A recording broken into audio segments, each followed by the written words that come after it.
Overall, we've been able to pay off a total of $23,758 with 34 cents. Hello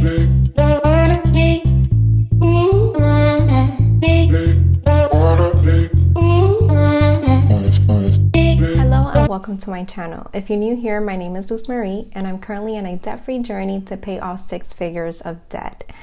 This is a combination of consumer debt as well as student loan debt. As we're closing out May strong, we have some exciting news. We paid off another credit card, and this credit card was not the next one in our debt snowball, but my husband wanted to go ahead and pay this off because in September, that's when the grace period of the 0 interest would end, and we wanted to make sure that it didn't start accruing any interest of the remaining balance that we had.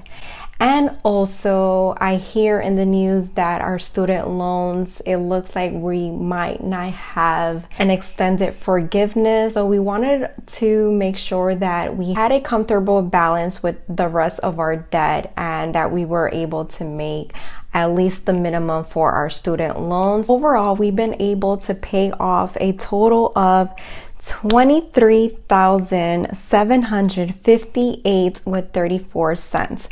June marks the 6 months into our debt-free. We're halfway in completing our first year into our journey. So in today's video, I wanted to share a few updates, a few tips that we learned along the way. So the first thing that I want to add, when we originally started, we started with 6 figures of debt, and this was due to us not being prepared when emergency hit.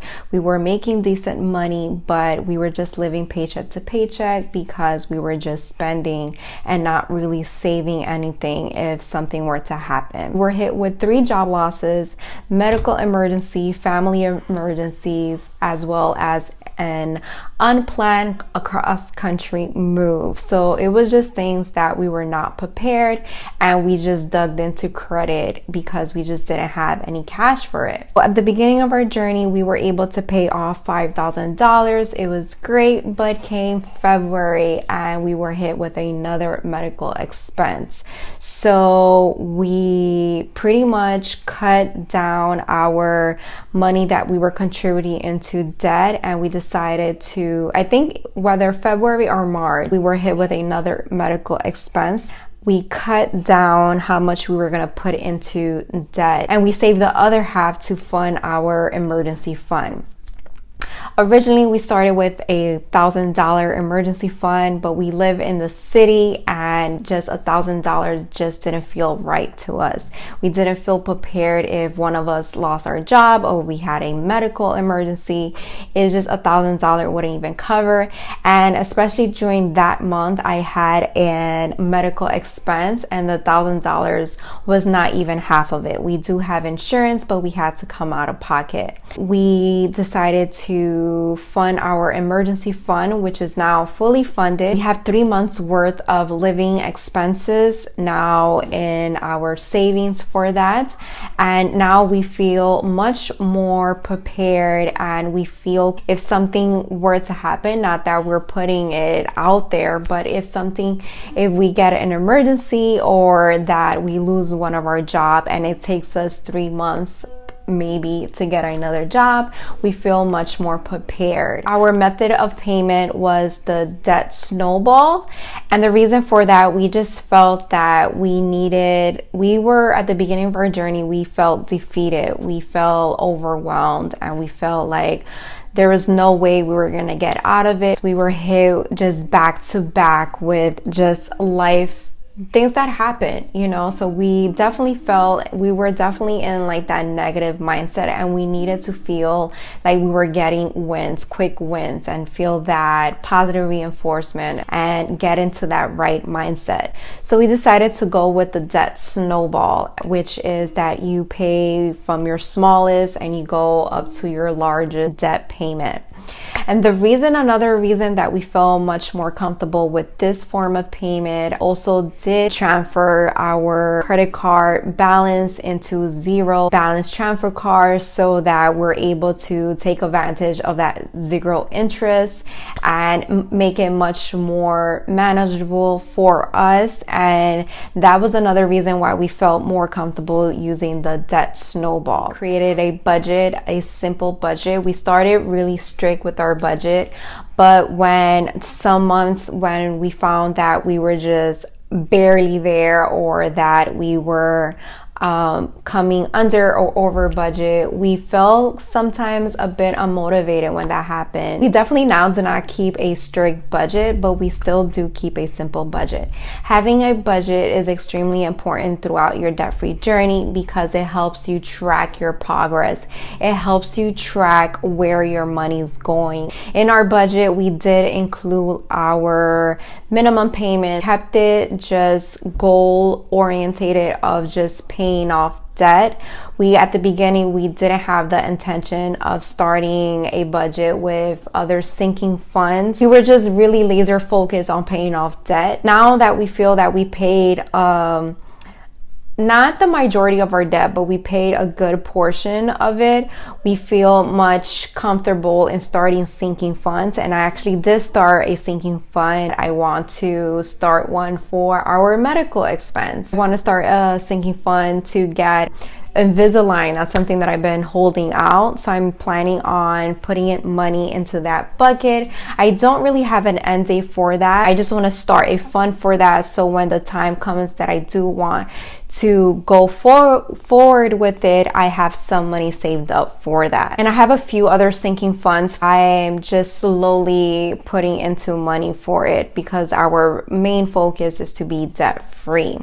I participated, or I'm still participating in the no spend challenge, no spend year or low by year, which is that I'm restricting myself into not purchasing things that I do not need and not really buying things out of out of wants and over versus need. So that's what I'm participating, and it actually has helped me tremendously, especially that we were coming from during a time that we were during lockdown, that we spent a lot of times at home and just purchasing things online just because we wanted to, or just because, we were out of boredom. So I have participated in the no spend year, and any extra money that I would have gotten in the past, I would have put it directly into purchasing something. It's actually keeping me accountable, and it's helping me to stay focused on paying off debt and really become a conscious spender, a conscious consumer, and not really just buying things just to buy. Another thing that we have done is just to keep things really simple. We live a minimal lifestyle. We put focus on the things that really matters to us, and not focus on just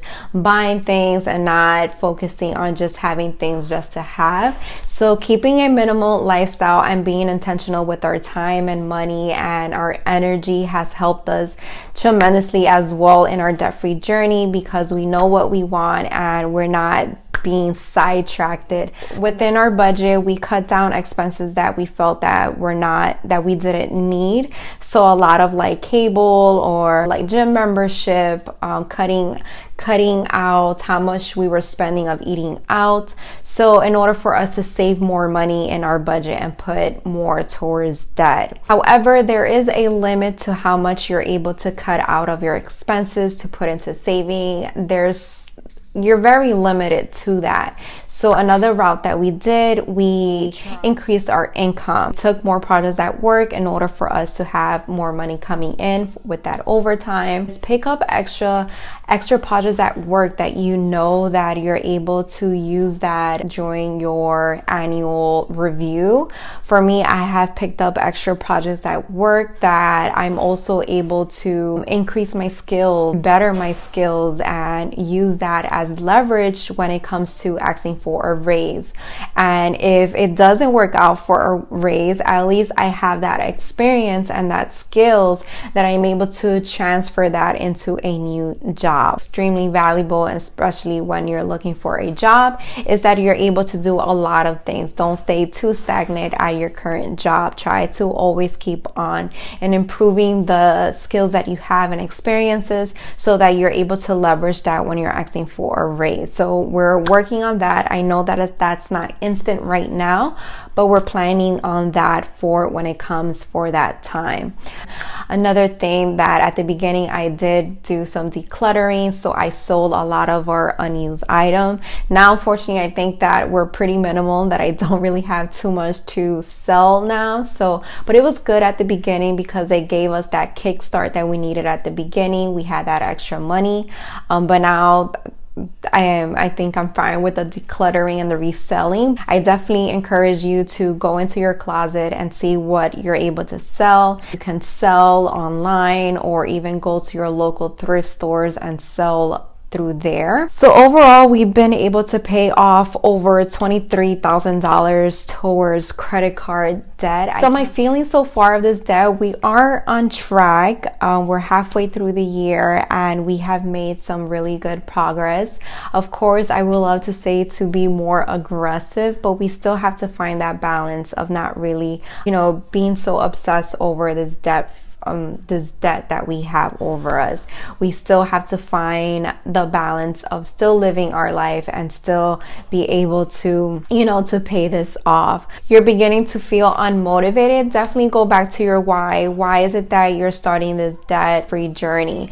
I mentioned that in my first video or my second video, that knowing your why will help you stay motivated and it will help you stay on track on those days when you're like, does it really matter making it this payment or moving forward? That's pretty much out of an update on our debt-free journey. We definitely are excited to what's ahead and what we have going for us. Definitely our debt-free journey doesn't end just paying off this loan or this money that we owe. Our debt free is to be financial independent, and not saying that we just want to quit our job and that we want to retire. Of course, we would love to retire early, but it's more so of living that comfortable life of not having that worry. If you have that job loss, you know that you have some security, and we want to build that generational wealth for our son and our future kids, because we just don't want them to go through what we went through as growing up.